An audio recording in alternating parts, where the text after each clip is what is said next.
কল্পতরু কি ঠাকুরের দৃষ্টিকোণ থেকে?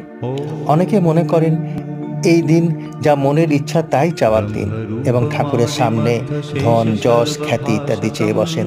কিন্তু ঠাকুর এই সব চাওয়ার কথা কখনো বলেননি। উনি বলেছিলেন সবার চৈতন্য হোক। ঠাকুর বলেছেন যেসব ভালো কর্ম তুমি করছো এসবই সৎকর্ম।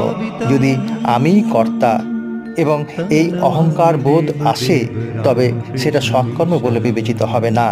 এই অহংকার ত্যাগ করে যেসব কর্ম করা হয় এবং সেটা নিষ্কাম হয়, তবেই ঈশ্বরের প্রতি ভক্তি ও ভালোবাসা আসে। এই নিষ্কাম কর্ম করতে করতেই ঈশ্বরের প্রতি ভক্তি বোধ আসে এবং ঈশ্বর লাভ হয়।